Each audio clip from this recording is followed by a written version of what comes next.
Good evening. हम लोग कर रहे हैं respiration in plants. Respiration in plants में आज हमें ईटीएस और ओपी स्टार्ट करना है। इससे पहले का हम सारा कंप्लीट कर चुके हैं। जिसने भी वीडियो नहीं देखे हैं उनके लिंक डिस्क्रिप्शन में, आप वहाँ से कंप्लीट वीडियो देख सकते हैं। ETS electron transport system, OP oxidative phosphorylation. अब इसमें सबसे पहले क्या आता है, एक तो सबसे पहले हमें सीखना पड़ेगा कि इलेक्ट्रॉन ट्रांसपोर्ट सिस्टम होता कैसे, मतलब इलेक्ट्रॉन्स ट्रांसफ़र कैसे होते हैं। The metabolic pathway through which electron passes from one carrier to another is called electron transport system. क्या होता है, एक मेटाबॉलिक पाथवे होता है जिसमें एक इलेक्ट्रॉन से एक कैरियर दूसरे कैरियर तक पहुंचाता है, उसको हम पूरे को इलेक्ट्रॉन ट्रांसपोर्ट सिस्टम कहते हैं। And present in inner mitochondrial membrane. ये इंपॉर्टेंट है, सारी चीज़ें पूरी एनसीईआरटी में ये इंपॉर्टेंट होता है सब में कि कौन सी चीज़ कहाँ प्रेजेंट है। मैक्सिमम क्वेश्चन भी यहीं से आते हैं, तो ये इंपॉर्टेंट है कि present in inner mitochondrial membrane and electrons from NADH produced in the mitochondrial matrix during citric acid cycle are oxidized by an NADH dehydrogenase complex 1। पहले ये पूरा का पूरा हमें ऐसे एनसीईआरटी से पढ़ेंगे समझ नहीं आएगा। पहले हम ये पढ़ते हैं फिगर 14.1 से 14.4 से, यहाँ से पूरा पढ़ेंगे, उसके बाद एनसीईआरटी की लाइंस पढ़ेंगे तो वो ज़्यादा अच्छी तरह समझ आएगा। देखो ये है, ये पूरा, ये जो ये यहाँ सेंटर पोर्शन है, ये पूरा का पूरा है इनर माइटोकॉन्ड्रियल मेम्ब्रेन। इधर का जो है राइट साइड का ये सारा मैट्रिक्स है, और ये लेफ्ट साइड का जो है, ये सेंटर पोर्शन के अलावा जो लेफ्ट साइड का है ये है इनर मेम्ब्रेन स्पेस। अब क्या, कहाँ से चीज़ें स्टार्ट होंगी और कहाँ पे एंड होंगी ये देखते हैं। अब जैसे ये बीच बीच में जितने नाम दिए, ये सारे नाम याद होने चाहिए, ये याद होना चाहिए। सबसे पहले क्या होता है, सबसे पहले दो इलेक्ट्रॉन्स आते हैं। दो इलेक्ट्रॉन्स कहाँ से आएंगे, NAD से, पहले NADH से NADH2 से NAD+ बनता है। यहाँ पे क्या होगा, यहाँ से दो इलेक्ट्रॉन्स रिलीज होंगे और ये आएंगे FMN में। यहाँ पे दो इलेक्ट्रॉन्स आएंगे और आगे ट्रांसफ़र करेंगे FES को, और फिर वो इलेक्ट्रॉन ट्रांसफ़र होके यहाँ आएंगे। ये जो बना है NADH से NAD+ जो बना है, इसको बोलते हैं हम कॉम्प्लेक्स 1, NADH डिहाइड्रोजनेस। इसको सारे के सारे कॉम्प्लेक्स याद रहने चाहिए। ये कॉम्प्लेक्स 1 है। इन्होंने क्या किया, दो इलेक्ट्रॉन यहाँ से मिले, दो इलेक्ट्रॉन मिले FMN में गए, यहाँ से आगे ट्रांसफ़र हुए FES में, यहाँ से इलेक्ट्रॉन ट्रांसपोर्ट होके यहाँ पे ट्रांसफ़र होके आ गए यहाँ पर। अब ये QU के पास है। अब ये UQ क्या चीज़ है, ये UQ है यूबिक्विनोन। यूबिक्विनोन के पास आए और उसके बाद में इन्होंने आगे जा कर के ये इलेक्ट्रॉन इसको देके ये बना लिया UQH2। अब यहाँ पे आता है कॉम्प्लेक्स 3। देखो कॉम्प्लेक्स 2 से पहले कॉम्प्लेक्स 3 आ रहा है। इसमें क्या होता है कि कॉम्प्लेक्स 3, ये कॉम्प्लेक्स 1 भी कॉम्प्लेक्स 3 को इलेक्ट्रॉन्स देगा और कॉम्प्लेक्स 2 भी कॉम्प्लेक्स 3 को इलेक्ट्रॉन्स देगा। ठीक है, उसके बाद में एक रिलीज होगा, तो हम वो देख रहे हैं पहले। तो ये सीधे पहले आता है कॉम्प्लेक्स 3। कॉम्प्लेक्स 3 में क्या आएगा, साइटोक्रोम B61। अब यहाँ पे क्या क्या है, ये जो इलेक्ट्रॉन आया ये सबसे पहले आया साइटोक्रोम B में, फिर आया FES से आगे गया साइटोक्रोम C1 में, और फिर यहाँ से आके साइटोक्रोम C में आया, और उसके बाद ये हम बाद में देखेंगे कि ये नीचे आकर लास्ट में ऑक्सीजन कहाँ पे बनेगा, ये हम लास्ट में देखेंगे। इससे पहले क्या है, ये यहाँ तक का ये समझ आया है कि ये सारे के सारे यहाँ आए और इधर आ गए। अब ये क्या, यहाँ पे क्या होगा, ये जो कॉम्प्लेक्स 2 है, यहाँ कॉम्प्लेक्स 2 जो है ये है सक्सीनेट डिहाइड्रोजनेस। यहाँ पे क्या हो रहा है, सक्सीनेट से फ्यूमेरेट बन रहा है। जब ये बनता है तो FADH2 से FAD बनता है।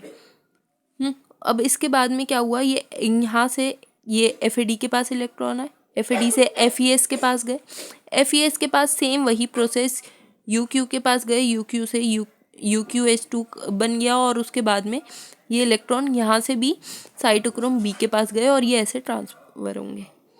ठीक है, सारे के सारे मतलब दोनों नहीं घूम के ये जो कंपाउंड बीच में, देखो अभी तक हुआ क्या, सबसे पहले कॉम्प्लेक्स 1 NADH डिहाइड्रोजनेस, ये कॉम्प्लेक्स लगा कॉम्प्लेक्स 1।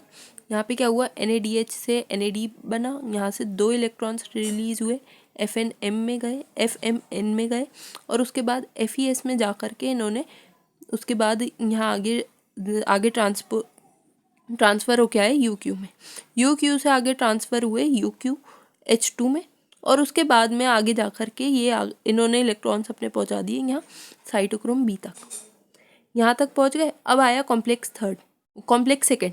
कॉम्प्लेक्स थर्ड में तो ये सब हो ही रहा है। कॉम्प्लेक्स थर्ड है साइटोक्रोम B61। कॉम्प्लेक्स सेकेंड जो है वो है सक्सिनेट डिहाइड्रोजनेस। इसमें क्या हुआ, सक्सिनेट से फ्यूमेरेट बना।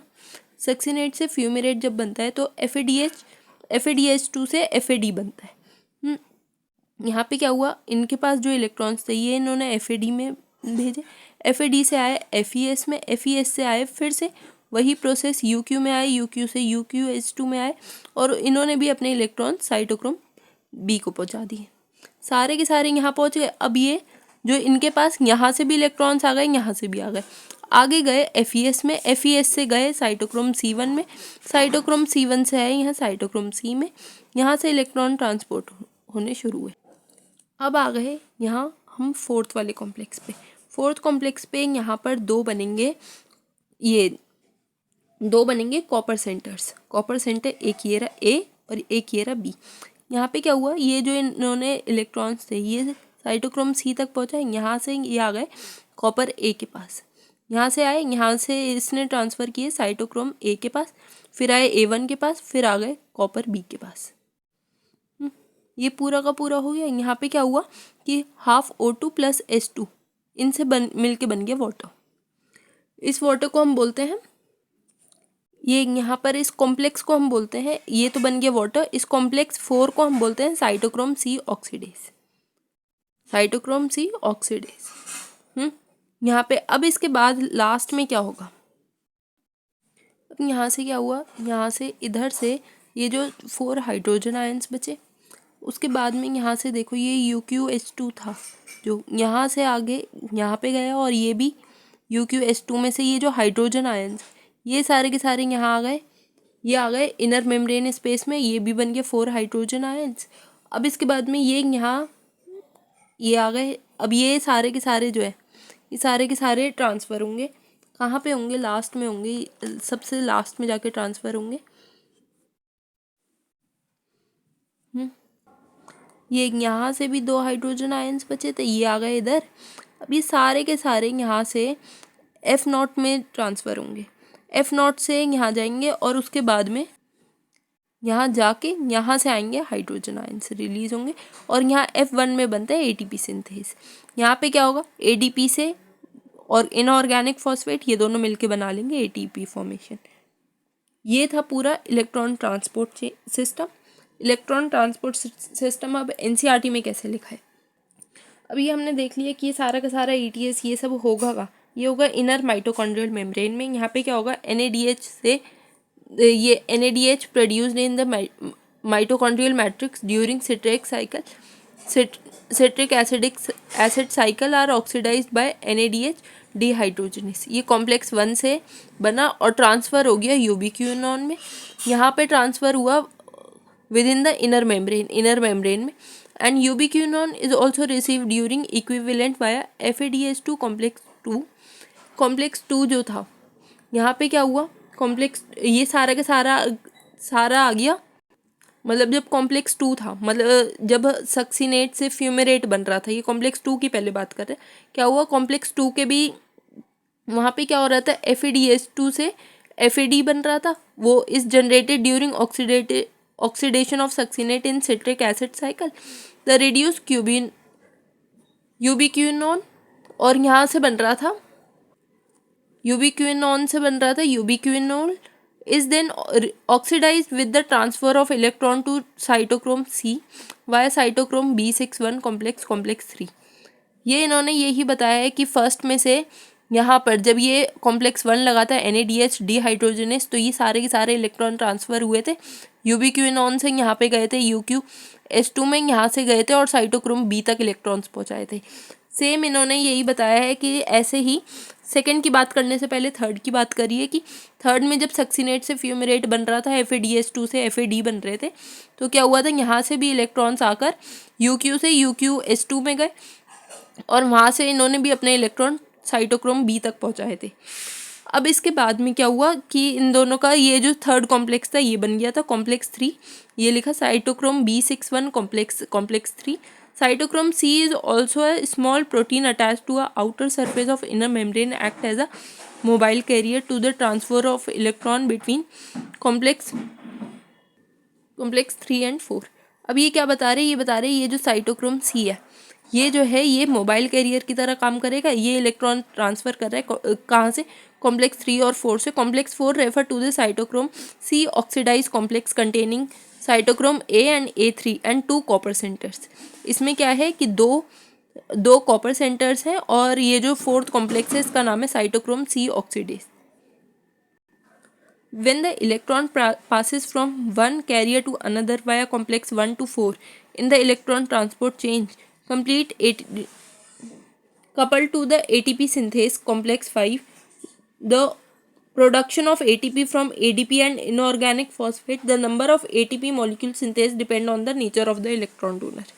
ये डिपेंड करता है नेचर ऑफ इलेक्ट्रॉन डोनर पे कि कितने ATP बनेंगे. अब इसके बाद में ये जो NCERT में लाइंस लिखी है ना, ये न्यू NCERT में न्यू कंसेप्ट के अकॉर्डिंग चेंज हुई हैं थोड़ी सी.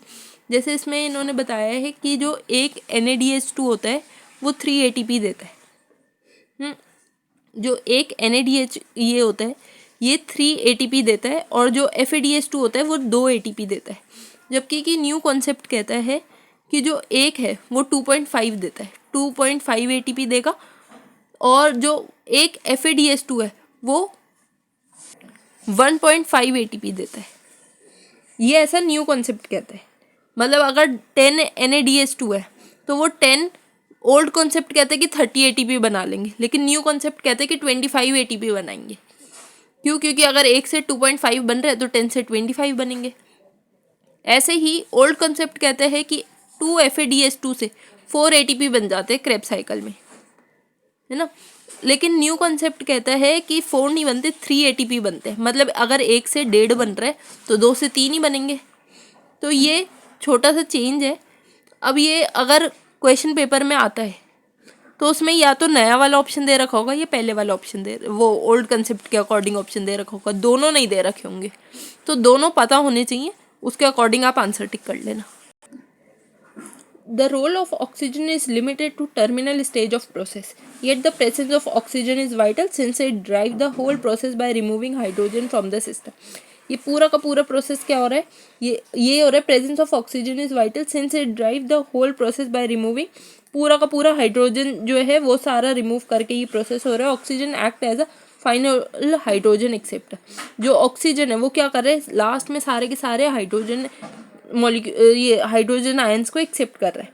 Unlike photophosphorylation where at light energy is utilized, the production of proton gradient required for the phosphorylation. In the respiration, the energy of the oxidation reduction utilized for the same process.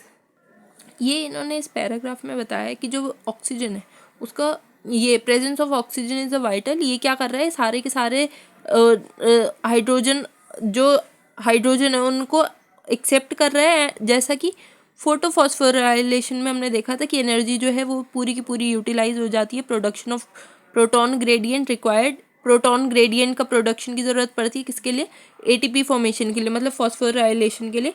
और respiration में क्या होता है, in respiration it energy of oxidation and reduction utilisation for the same process. It is for the reason is called oxidative phosphorylation. इस reason की वजह से ही इसको ऑक्सीडेटिव फॉस्फोराइलेशन कहते हैं. इसमें इम्पॉर्टेंट क्या है कि जो ऑक्सीजन का रोल है वो लिमिटेड है और लास्ट स्टेज पे जाके आएगा. इसमें क्या है और इम्पॉर्टेंट भी है, इसमें क्या है, ये सारे के सारे हाइड्रोजन आयंस को एक्सेप्ट करेगा. और इसमें क्या होगा, oxygen act as a final hydrogen acceptor की तरह काम करेगा. और उसके बाद में जैसा कि फोटोफॉस्फोराइलेशन में होता था, क्या होता था कि जो एनर्जी है वो सारी की सारी that utilise for the production of proton gradient required for the phosphorylation. और रेस्पिरेशन में क्या होता है, the energy of the oxidation and reduction utilise for the same process. इस रीज़न की वजह से ही इनको ऑक्सीडेटिव फॉस्फोराइलेशन कहते हैं. अब नेक्स्ट, अब the energy release during the electron transport system is utilized in the synthesis ATP with the help of ATP synthase complex 5. जैसे हमने लास्ट वाले में दे रखा था F0 से F1 में ट्रांसफ़र हो रही थी, और F1 जो था वो ATP सिंथेज कॉम्प्लेक्स 5 था. This complex consist two major component F1 and F0. F1 is a head piece. F1 जो है वो एक हेड पीस है and peripheral membrane protein complex and contain site for the synthesis of ATP and ADP and inorganic phosphate. जो F1 है वो head piece है. यहाँ पे क्या होगा, ATP बनेगा ADP और इनऑर्गेनिक फॉस्फेट से. F0 जो है वो इंटीग्रल मेम्ब्रेन प्रोटीन कॉम्प्लेक्स है that form channel through which proton cross the inner membrane. अब चैनल में और पंप में क्या फ़र्क होता है. जब हाई कंसंट्रेशन से लो कंसंट्रेशन की तरफ कोई चीज़ जाती है तो वो चैनल के थ्रू जाती है. जब लो से हाई की तरफ जाती है तो वो पंप के थ्रू जाती है. तो इसमें इन्होंने क्या बताया है कि जो F0 है वो इंटीग्रल मेम्ब्रेन प्रोटीन कॉम्प्लेक्स है जो कि channel through which protons cross the inner membrane, जिससे कि ये सारे के सारे प्रोटॉन्स जो हैं ये इनर मेम्ब्रेन को क्रॉस कर सके. And the passage of the proton through the channel is coupled the catalytic site of F1 component of the production of ATP. For each ATP produced 4 hydrogen ions. ये NCERT में लिखा है 2. ये 2 नहीं है, ये चेंज होके बहुत सारी NCERTs में 4 हो चुका है. इसका आंसर 4 ही मार्क करके आना. ये यहाँ पर इसमें फिगर में भी दे रखा है 14.5 वाली में कि ये 2 हाइड्रोजन आयन्स है. 2 नहीं है, ये 4 है. 4 passes through F0 from the integral membrane space to the matrix down electrochemical proton gradient. बस अब ये यहाँ पे हमारा ये पूरा कंप्लीट हो गया. इसके बाद आता है रेस्पिरेटरी बैलेंस शीट. ये रेस्पिरेटरी बैलेंस शीट इन्होंने कहा है only a theoretical exercise sequential orderly pathway functioning with the one substrate forming the next with the glycolysis, TCA cycle and ETS cycle followed by one after another. ये सिर्फ और सिर्फ हम जैसे theoretical exercise मतलब ये सारी की सारी चीज़ें ना हम ये ऐसा मान के चलते कि ऐसा पूरे सीक्वेंस में हो रहा है, इसमें कोई चेंज नहीं है. जबकि कि प्रैक्टिकली ऐसा नहीं होता. प्रैक्टिकली हर चीज़ जैसे हम जैसा चाह रहे हैं सेम टू सेम उसी प्रोसेस में हो, ऐसा ज़रूरी नहीं है. अगर 1-2 आयन्स भी चेंज होते हैं तो पूरा का पूरा साइकिल चेंज हो जाता है. इसमें इन्होंने कहा है कि ये थियोरेटिकल एक्सरसाइज मतलब हम मान लेते हैं कि सारी की सारी चीज़ें सीक्वेंस में ही हो रही हैं और ये सारे के सारे जो फंक्शंस है ये with substrate forming the next with the glycolysis, TCA cycle, ETS pathway follow one another, मतलब एक के बाद एक फॉलो हो रहे हैं. तो इसमें क्या होगा, NADH synthesis in glycolysis is transferred into mitochondria and undergo oxidative phosphorylation. क्या होता है, ये जो NADH बना है ग्लाइकोलाइसिस में जब ये बन जाता है तो ये ट्रांसफ़र करते हैं हम इस पूरे को माइटोकॉन्ड्रिया में और ये उसके बाद में जाता है ऑक्सीडेटिव फॉस्फोराइलेशन में. None of the intermediate the pathway are utilized to synthesis any other compound. None of the intermediate in the pathway are utilized to synthesize any other compound and only glucose is respired. No other alternative substrate are entering in the pathway at any intermediate stage. मतलब क्या है, only glucose is being respired. No other alternative substrate are entering in the pathway, मतलब कोई और substrate कोई इस pathway में enter नहीं करेगा at any other intermediatory stages. This kind of exception is not really valid in living system. ये सारी की सारी जो भी है ना ये हम मान के चल रहे हैं कि ऐसा होता है, लेकिन ऐसा ज़रूरी नहीं है, ये रियलिटी में वैलिड नहीं है. Pathway works simultaneously, do not take place one after another. Substrate entering the pathway are withdrawn from its as a when necessary. ATP is utilized and as when needed. इसका मतलब है substrate enter the pathway and are withdrawn from as it when necessary. मतलब कोई भी substrate जो है, मतलब एक के बाद जो दूसरा substrate है अगर कोई ज़रूरी है तो वो एंटर भी हो सकता है और ATP जो है जब ज़रूरत होगी तब वो यूटिलाइज भी होगी और जब ज़रूरत होगी तब वो बनेगी भी. Enzymatic rate are controlled by multiple means. There can be a net gain 38 ATP molecule during aerobic respiration of 1 molecule of glucose. NCERT में लिखा है कि 38 बनती है, जबकि कि न्यू कंसेप्ट कहता है कि 32 ATP बनती है. तो जब क्वेश्चन आएगा तो उसमें लिखा होगा कि या तो 38 ATP molecule during aerobic respiration of 1 molecule of glucose या फिर 38 का ही होगा. दोनों ऑप्शन साथ में नहीं होंगे. तो जो भी लिखा हो न्यू कॉन्सेप्ट या फिर ओल्ड कॉन्सेप्ट के अकॉर्डिंग वो कर सकते हैं. ये PYQ है, ये लास्ट टाइम आया था तो न्यू के अकॉर्डिंग आया था। न्यू के अकॉर्डिंग जब आया था तो मैं उसमें उन्होंने ऑप्शन में 36 दिया था, 32 दिया था और ये सारे ऑप्शंस दिए थे, तो उसमें 32 वाला करेक्ट था। अब ये compare fermentation and aerobic respiration. Fermentation only partial breakdown of glucose, aerobic respiration is a complete degraded CO2 and H2। जो फर्मेंटेशन है उसमें पार्शियल ब्रेकडाउन होता है ग्लूकोज का, जबकि कि एरोबिक में ऐसा नहीं है। In fermentation only 2 molecule of ATP, many more molecule of ATP are generated under aerobic condition. मतलब फर्मेंटेशन में 2 मॉलिक्यूल बनते हैं तो एरोबिक में बहुत सारे बन जाते हैं। NADH is oxidized to NAD plus rather slowly in fermentation and vigorous in case of aerobic respiration। ये important लाइन है। ये जब बनता है तो ये स्लो होता है फर्मेंटेशन में, लेकिन ये बहुत विगरसली बनता है एरोबिक रेस्पिरेशन में। अब इसके बाद आता है amphibolic pathway. Glucose is a favourite substrate for the respiration. All carbohydrate are usually first converted into glucose before they used for the respiration. Other substrate are respire but do not enter the respiratory pathway at first step। जैसे कि हमें पता है कि जो substrate respiratory substrate होता है, ये इसमें इन्होंने लिखा है glucose is the favoured substrate for respiration. जितने भी कार्बोहाइड्रेट्स हैं all usually first converted into glucose before they used for respiration. सारे के सारे ग्लूकोज में कन्वर्ट होते हैं रेस्पिरेशन से पहले पहले। Other substrate can also be respired but do not enter the respiratory pathway at first step. अब इसके बाद में है fat. Fat broke down into the glycerol and fatty acids.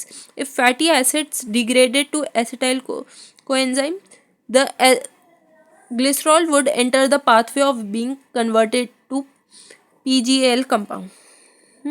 The protein degraded by the protease individual amino acid after deaminization, depending after deaminization depending on their structure would enter the pathway at some stage with the Krebs cycle or a pyruvate or even as a pyruvate or acetyl coenzymes। ये जो हम पूरा का पूरा pathway पढ़ चुके हैं ना, ये उसके बारे में बता रहे हैं। ये पूरा अभी पीछे उसमें फिगर में भी दे रखा है। Respiration involve breakdown of substrate considered as a catabolic process. जब ब्रेकडाउन होता है उसको हम कैटाबॉलिक प्रोसेस मानते हैं। ये इन्होंने बताया कि जो फैट है वो टूटेगा तो किस में टूटेगा, ग्लिसरॉल और फैटी एसिड्स में। जो फैटी एसिड्स है वो किस में डिग्रेड होंगे, एसिटाइल कोएंजाइम में। जो ग्लिसरॉल है वो एंटर करेगा पाथवे जिसमें ग्लिसरॉल जो कि कन्वर्ट हो जाएगा PGL में, और जो प्रोटीन है वो डिग्रेड होंगे प्रोटीएज से, और जो इंडिविजुअल एमिनो एसिड्स हैं वो सारे के सारे deamination depending on their structure would enter the some stage of Krebs cycle. ये क्रेब्स साइकिल में आएंगे या फिर पायरोवेट की तरह काम करेंगे या फिर एसिटाइल कोएंजाइम की तरह काम करेंगे। And respiration involve in breakdown of the substrate. इन सब चीज़ों के रेस्पिरेशन में क्या होता है, कैटाबॉलिक प्रोसेस हो रहा है। ठीक है, उसके बाद compounds that would be withdrawn from the respiratory pathway, the synthesis is said substrate। Fatty acid broke down into acetyl coenzyme before the entering respiratory pathway, it is used as a substrate, but the organism need to synthesize fatty acid and acetyl coenzyme will be written from the respiratory pathway for it। अब ये पूरा का पूरा हमें figure से समझना पड़ेगा। इसमें क्या होता है कि बहुत सारे ये तो टूटते भी हैं लेकिन कुछ बनते भी हैं। अब ये जो सिंथेसिस भी हो रहा है और टूट भी रहे हैं, तो इस प्रोसेस की वजह से इसका नाम है एम्फीबॉलिक पाथवे। इसमें क्या हो रहा है, respiratory pathway come into the picture both during synthesis of fatty acid and breakdown of fatty acid. मतलब इसमें हमने देखा कि इसमें ब्रेकडाउन भी हो रहा है फैटी एसिड्स का और सिंथेसिस भी हो रहा है फैटी एसिड का। तो breakdown of the process when the living is catabolism and synthesis is anabolism. Catabolism भी हो रहा है, एनाबॉलिज्म भी हो रहा है because of the respiratory pathway involve in both anabolism and catabolism. दोनों में इन्वॉल्व होने की वजह से मतलब ब्रेकडाउन भी होगा, कोई चीज़ बनेगी भी सही, तो ये दोनों प्रोसेस की वजह से का नाम है amphibolic pathway. Amphibolic pathway rather than catabolic one. ये समझाया इन्होंने। ये है फैट्स, कार्बोहाइड्रेट, प्रोटीन। प्रोटीन्स जो है ये आएंगे एमिनो एसिड्स, और एमिनो एसिड से ये पायरुविक एसिड में भी आ सकते हैं। ये एनसीईआरटी में एनसीईआरटी में वर्ड्स में लिखा है, यहाँ फिगर में शो नहीं किया। पायरुविक एसिड में भी आ सकते हैं, एसिटिल कोएंजाइम में भी आ सकते हैं, और क्रेब्स साइकिल में डायरेक्टली भी एंटर कर सकते हैं। ये होते हैं ये प्रोटीन्स। उसके बाद आते हैं कार्बोहाइड्रेट्स। ये क्या है? Simple sugar, glucose. ये हमने पूरा का पूरा प्रोसेस पढ़ा था ये कि ये ग्लूकोज 6 फॉस्फेट बना लेगा, ग्लूकोज 6 के बाद फ्रुक्टोज 6 फॉस्फेट बना लेगा, फिर फ्रुक्टोज 1,6 फॉस्फेट बना लेगा, फिर ये आगे पीजीएल या फिर धाप, इन दोनों कंपाउंड्स बनाते थे। उसके बाद में क्या होता था? पूरा का पूरा पायरुविक एसिड बन जाता था। तो ये ऐसे आकर के पूरा यहाँ एंटर करता है। उसके बाद क्या होता है? फैट्स में क्या होता है कि फैटी एसिड जो है, फैटी एसिड्स जो हैं वो तो डायरेक्टली यहाँ एसिटल कोएंजाइम में ब्रेक डाउन होंगे, लेकिन जो ये ग्लिसरॉल है ये क्या करेगा? यहाँ से ये यहाँ पे आएगा, फिर यहाँ आएगा। उसके बाद यहाँ पे ये पहले ये DHAP मतलब डाईहाइड्रोक्सी एसीटोन फॉस्फेट बनाएगा, उसके बाद ये आएगा इधर, और इससे ये भी बन सकता है। तो मतलब इसमें ओवरऑल इन्होंने ये बताया कि बहुत सारे सिंथेसिस भी हो रहे हैं, मतलब एक से दूसरा कंपाउंड बन जाना, ये सिंथेसिस में ही आते हैं। सिंथेसिस भी हो रहा है और बहुत जगह पे ब्रेक डाउन भी हो रहा है। जहाँ पे दोनों चीज़ें एक साथ होंगी उसको हम एम्फीबॉलिक पाथवे कहते हैं ना, कैटाबॉलिक पाथवे की जगह पे। ये यहाँ पे हो गया पूरा कंप्लीट। अगर कोई चीज़ समझ नहीं आई हो तो आप मेरे से कमेंट में दोबारा पूछ सकते हो। फिर आता है रेस्पिरेटरी क्वेश्चन। अब रेस्पिरेटरी क्वेश्चन क्या होता है? रेस्पिरेटरी क्वेश्चन होता है volume of O2 involve upon volume of CO2 evolve and volume of O2 consumed. मतलब the ratio of the volume of CO2 evolve at the volume of O2 consumed in respiration. इसको हम बोलते हैं respiratory question. Depend on the type. अब सबका अलग अलग दे रखा है। जैसे कार्बोहाइड्रेट है उसका होता है कंप्लीट 1। ये सारे के सारे जिनके दे रखे हैं ना उनके एज इट इज़ याद करना, क्योंकि इसमें आते हैं ये क्वेश्चन कि कार्बोहाइड्रेट का रेस्पिरेटरी क्वेश्चन कितना होता है। उसका होता है 1। देखो ये ऐसे निकाला भी जा सकता है। ये हमने पहले पूरे इक्वेशन लिख ली। अब यहाँ पे देखो CO2 का है, CO2 ये रहा, कितने बन रहे हैं? 6। ये लिख लिए 6 CO2। ऑक्सीजन कितने हैं? 6। ये लिख लिए 6 O2। ये दोनों कैंसिल हो गए 1। तो रेस्पिरेटरी क्वेश्चन हो गया 1। ऐसे ही फैट्स का इन्होंने कहा, फैट्स का होता है less than 1 for fatty acid tripalmitin का। और उसके बाद में इसका इन्होंने एग्जैक्टली बताया भी है कि कितना होता है। उसका होता है 0.7। कैसे? जो भी CO2 के जितने भी मॉलिक्यूल्स आए हैं इनको ऑक्सीजन के जितने हैं इनसे दोनों को आपस में डिवाइड कर दो। ये 102 और ये हो गया 145। दोनों को कैंसिल आउट किया, 0.7 आ गया। अब इसके बाद नेक्स्ट आता है व्हेन प्रोटीन। अगर प्रोटीन है तो उसका कितना होगा? 0.9। In living organism respiratory substance are often more than 1। Pure protein और fats are never used as a respiratory substrate. ये लाइन भी इम्पॉर्टेंट है। इसमें इन्होंने क्या बताया है कि जो लिविंग ऑर्गेनिजम्स हैं जिनका सबस्ट्रेट मोर देन 1 है, जैसे कि जो प्योर प्रोटीन और फैट्स है, वो कभी भी रेस्पिरेटरी सबस्ट्रेट की तरह यूज़ नहीं होते हैं। यहाँ हमारा रेस्पिरेशन इन प्लांट्स पूरा कंप्लीट हो गया। अगर कोई भी डाउट हो आप मेरे से कमेंट में पूछ सकते हो। कोई चीज़ दोबारा रिपीट करानी हो वो पूछ सकते हो। वीडियो अच्छा लगा हो तो वीडियो लाइक करो, चैनल सब्सक्राइब करो। Thank you.